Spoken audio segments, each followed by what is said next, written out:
¿Qué tal, amigos? Mi nombre es Ricardo Vázquez Kunze y este es su programa Pulso Parlamentario por Congreso Televisión y Radio Congreso. Hoy día tenemos como invitado a Rafael Rey. Él es un analista político, periodista, también es director del Banco Central de Reserva del Perú y está con nosotros para analizar los primeros días del presidente constitucional, el presidente Vizcarra, y además, por supuesto, sobre su nuevo gabinete. Vamos a una pausa y regresamos con lo anunciado.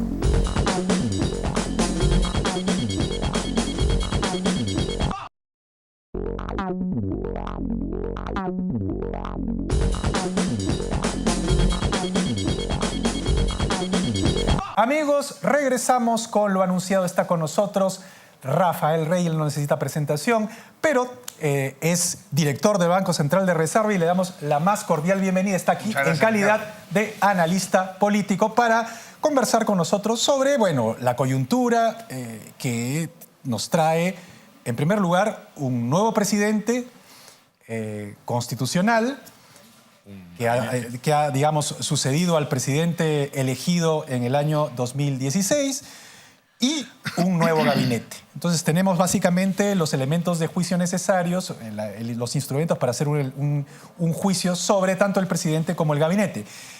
El nuevo presidente, ¿qué te parece? ¿Cómo asumió? ¿Cómo enfrentó, digamos, esta nueva situación? ¿Se ha movido bien? ¿Tienes alguna opinión diferente? ¿Cuál es tu impresión? Primero yo quería aprovechar para hacer un comentario previo. El Perú, con esta transición constitucional, ceñida a lo que manda la Constitución, ha demostrado una madurez política. O sea, no hemos ido a lo que pretendían algunos y que creo que todavía algunos pocos radicales pretenden, ¿no? Que era que se vayan todos, ¿no es cierto?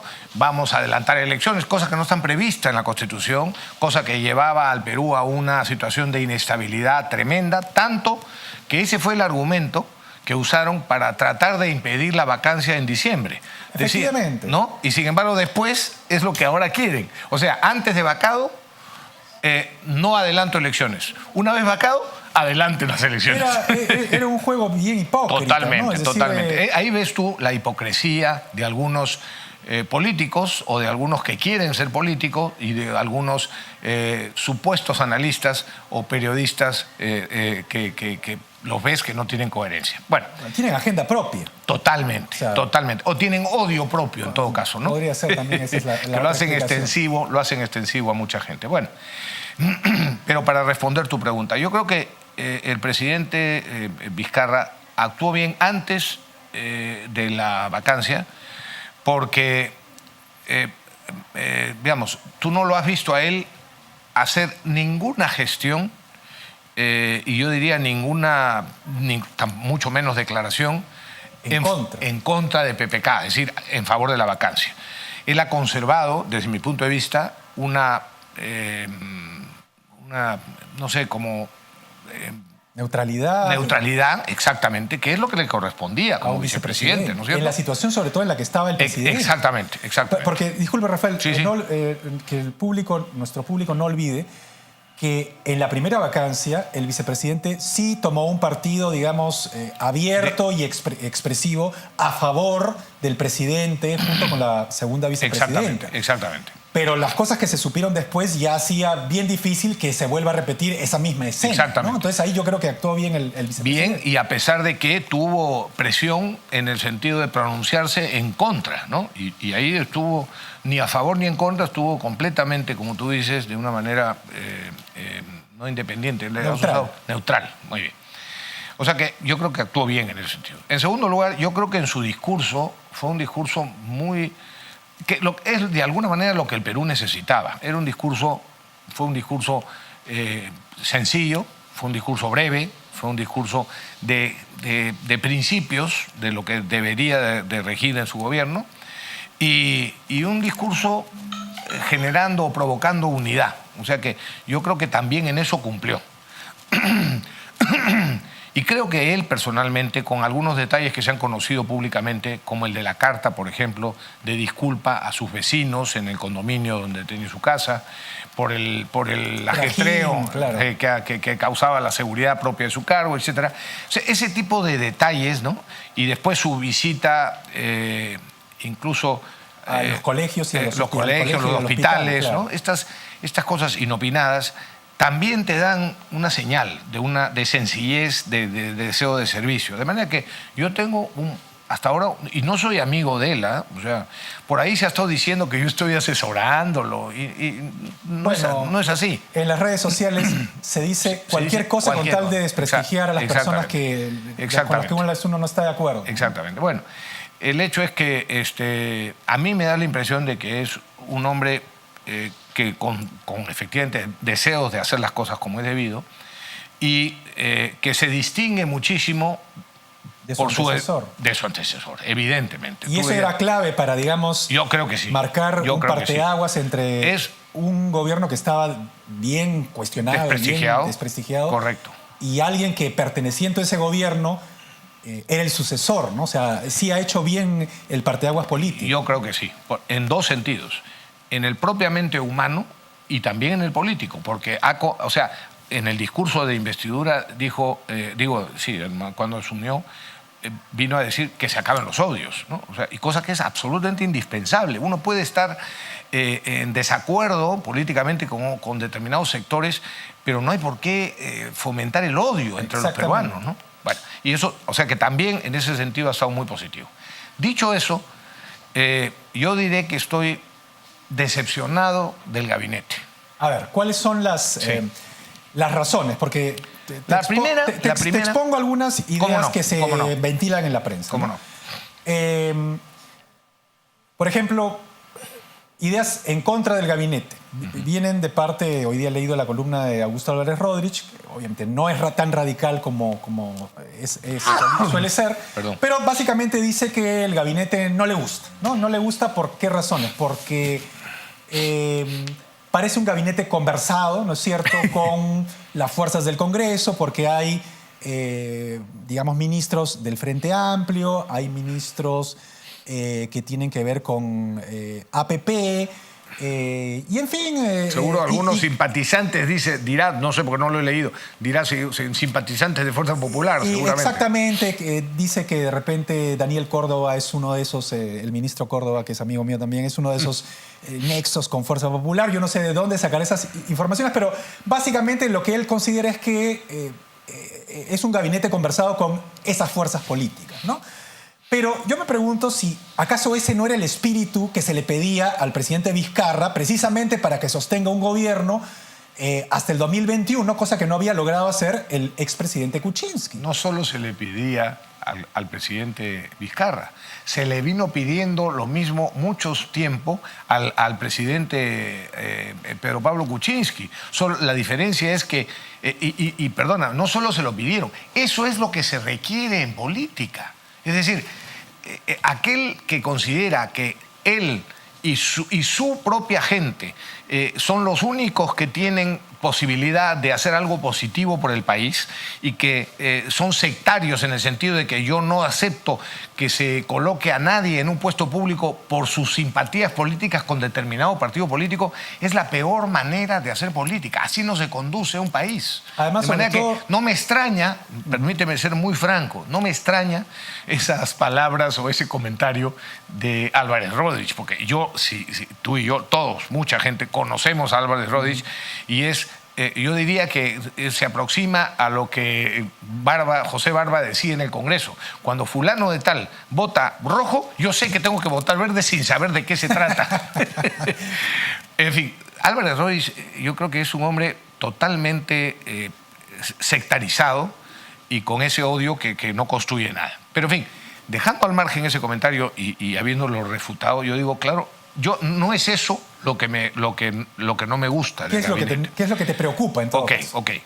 Me preocupa, primero, a mí me ha decepcionado que existiendo una persona que estaba disponible, que tenía todas las condiciones y que lo único la objeción que he escuchado, que decían, no, pero es un poco mayor, estando disponible una persona como Antero Flores Arauz, que a mi juicio, con la experiencia política que tengo, era la persona pintada por todas las razones para ser presidente del Consejo de Ministros, haya sido dejado de lado a cambio de un señor Villanueva con quien tengo una relación simplemente social o, digamos, lo he saludado, no tengo nada contra la persona de Villanueva, además creo que fue un buen gobernante, un buen gobernador de San Martín, y hizo cosas positivas, fue maltratado por Humala, ¿no? Claro. Pero no creo que era el hombre para este momento, sinceramente. Sobre todo... ¿Por qué razón? A ver, porque... Fundamentalmente por la capacidad de convocatoria y por la probable característica de los ministros, de lo que hubiesen podido ser los ministros en el caso de que hubiese sido Flores Arauz. Sí, claro.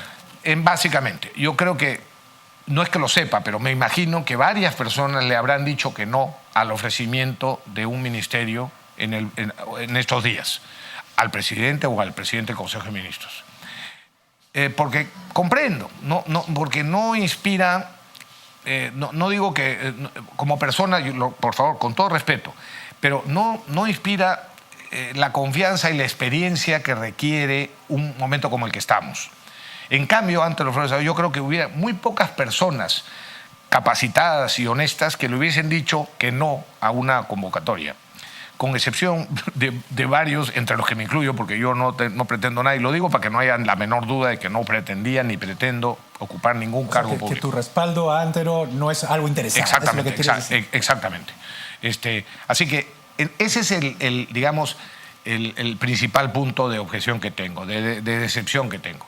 Creo que se ha perdido una oportunidad de tener por lo menos un tiempo a una persona de la categoría y de la experiencia, sobre todo, de Antero Flores Arauz. Ahora, que era mayor, bueno, pero tienes a un presidente joven. Sí, claro, te voy a hacer unas preguntas para que no parezca... Para hacer de abogado del diablo. Perfecto. Efectivamente, tú lo que dices... tienes razón en el sentido de que, digamos, Antero es un peso pesado en la política y efectivamente es una persona muy convocante, etc. Pero el congresista Villanueva, cuando no era premier todavía, de alguna manera supo concertar con diferentes fuerzas políticas en el Congreso precisamente para lograr el apoyo que se necesitaba, multipartidario, para la vacancia del señor Kuczynski. Es decir, de alguna manera... sí tenía las habilidades de convocar y de pactar con diferentes fuerzas. Y se ha dado precisamente el resultado de la vacancia. No sé si por lo que él hizo, porque además después surgió lo del video de Kenji Fujimori, que fue, digamos, la lápida de PPK. Completo. Pero, digamos, lo otro, básicamente el gran articulador fue el señor Villanueva. Y lo otro es... que de alguna manera, siendo él o habiendo sido presidente regional y teniendo contactos con presidentes regionales vigentes y pasados, ¿no es cierto?, tal como lo fue también Vizcarra, puede tener más llegada, más vínculos con las regiones, que es lo que hubiera podido tener alguien que, bueno, tiene mucha simpatía como Antero, pero que evidentemente es un personaje de Lima. ¿Eso, de alguna manera, te convence o no? No, no me convence, porque, a ver, reconociendo que es verdad lo que tú dices, creo que una persona de las características y de la experiencia de Antero Flores Arauz tenía esa misma capacidad, o mucha mayor, no solo para concertar, sino para ejercer liderazgo, que es lo que se necesita. Un país no se dirige sin liderazgo. Entonces, el presidente del Consejo de Ministros, lo mismo que el presidente, tiene que ejercer, tiene que dar la imagen de un líder. Y colocados los dos, no pretendo hacer, mejor dicho, sí, voy a comparar, porque tengo que compararlo.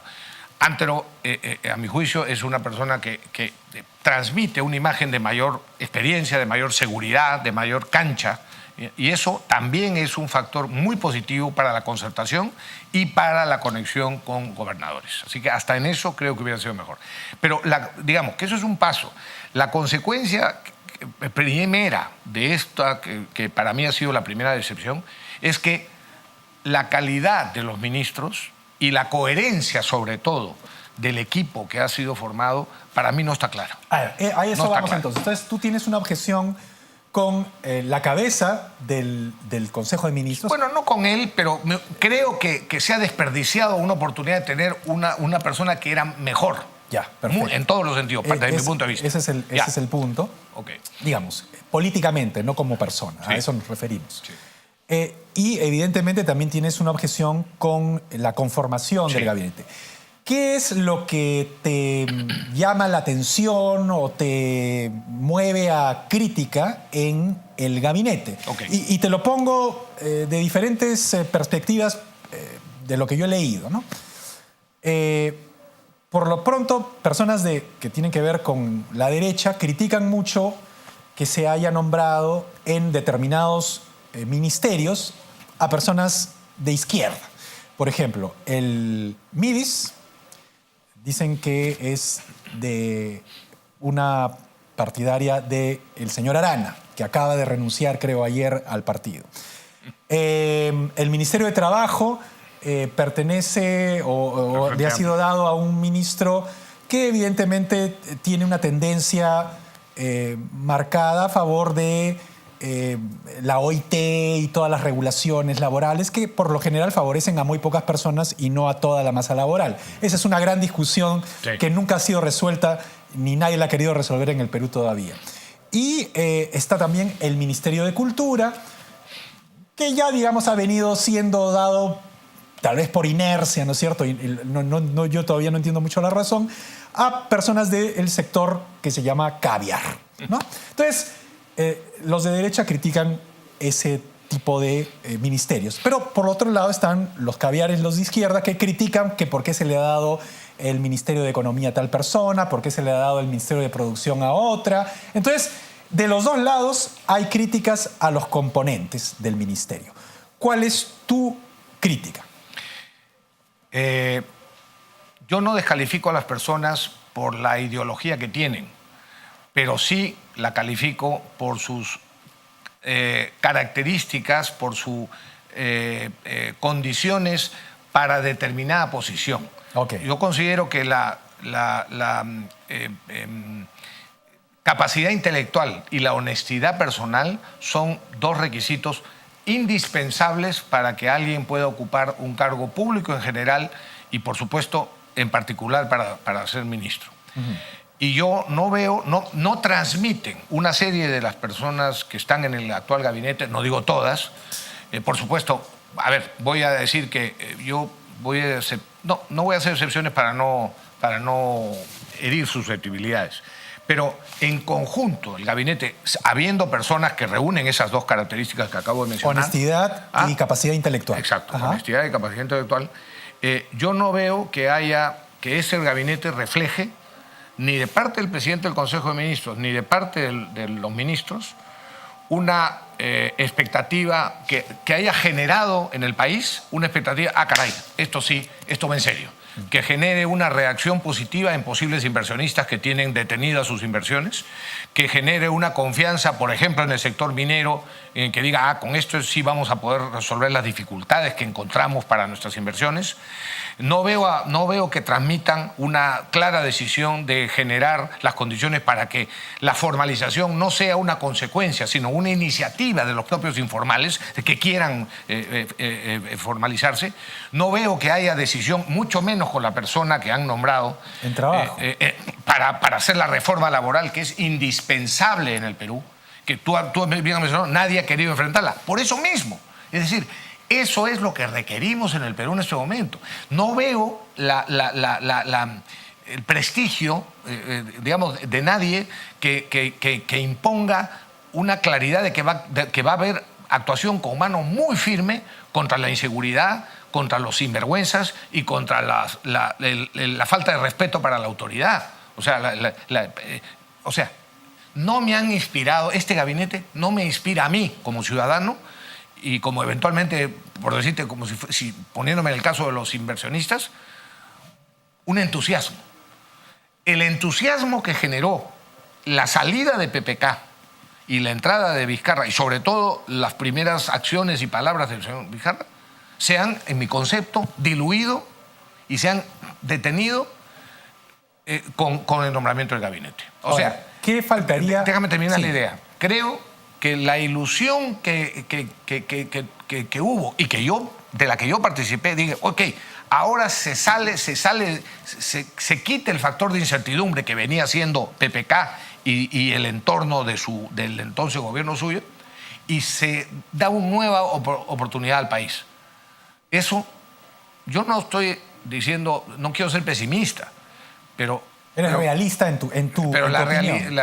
realidad a mí me ha disminuido... Las expectativas. Totalmente. Ahora, siendo justos, cuando PPK asumió el poder y nombró a sus ministros, también se generó mucha expectativa con los ministros. En mí no, te lo digo en serio.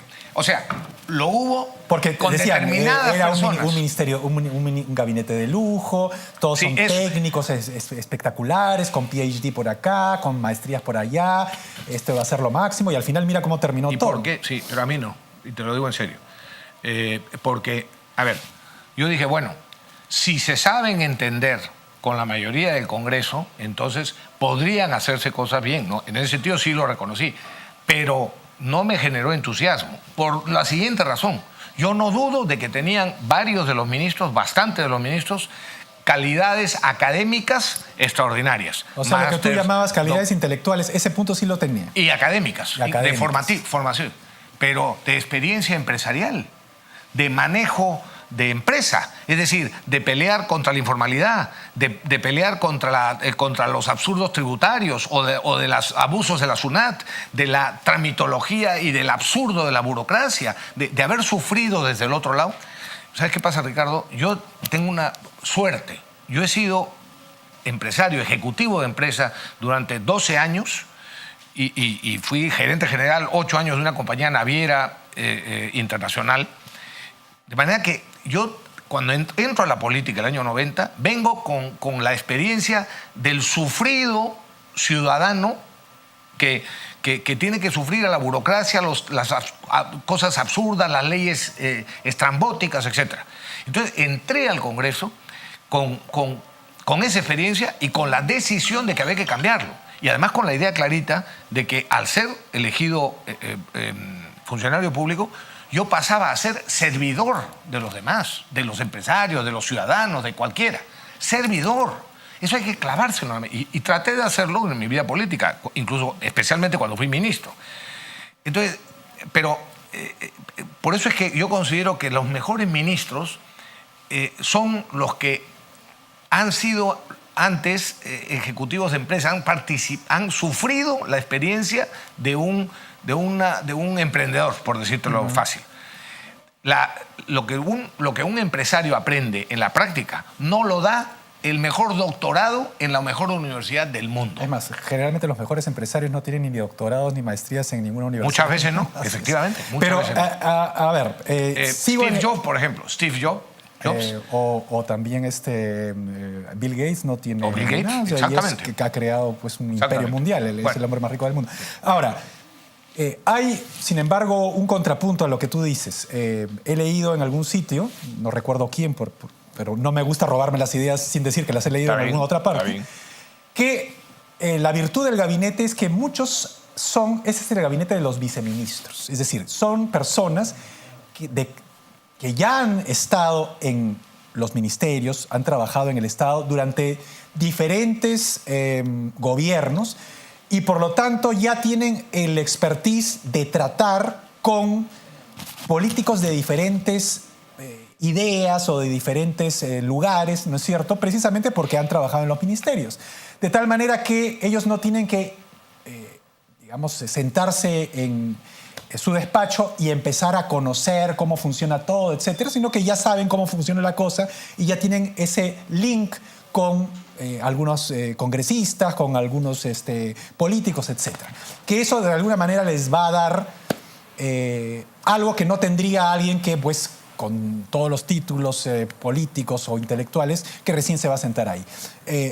¿Hay algo de cierto en eso o no crees? Nos quedan apenas 2 minutos. Sí, no me parece tanto. O sí, puede haber algo, por supuesto, para la parte práctica de la tramitología, pero no para la disminución de la tramitología.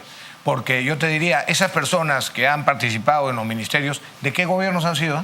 ¿De gobiernos súper exitosos? ¿De gobiernos que han generado un montón de inversiones? Bueno, del gobierno de Humala, y algunos tal vez vienen todavía de García, ¿no? Pero bueno, los de García quizá, depende, porque ahí sí, yo sí soy de los que considera, al margen de que yo haya participado en el gobierno ese, yo sí considero que el gobierno de García ha sido uno de los mejores gobiernos desde el punto de vista de desarrollo del país. Creció 10% el país y la pobreza se redujo. La pobreza se redujo en 30 puntos. Así es, o sea, eso es lo que nadie dice de exactamente. García. O sea, pero yo no tengo complejo de reconocer las virtudes tanto del gobierno inicial de Fujimori como el segundo gobierno de Alan García. Como no tengo complejos en criticar los abusos que se cometieron también en el gobierno de Fujimori y los abusos o los absurdos que se hicieron en el primer gobierno de Alan. Exactamente. Pero entonces lo que yo digo es, esas personas son hoy día, se les puede reconocer como autores de cambios fundamentales en los puestos en los que venían, o más bien que han sabido flotar. Exacto. Entonces, bueno, también ese es un punto a tener en cuenta. Rafael, ya no nos queda mucho tiempo. No? Te quiero hacer una última pregunta, apenas 30 segundos. ¿Cuánto tiempo le das tú a este gabinete para que, digamos, la opinión que tienes, que es una opinión, digamos, todavía neutra, pero crítica, pueda cambiar para mejor o para peor? ¿6 meses? ¿O es muy largo el tiempo, dado la característica del nuevo gobierno? Sí, yo soy de los que piensa que los cambios que hay que hacer en un país, los gobiernos deben de intentar hacerlos en los primeros 90 días de gobierno.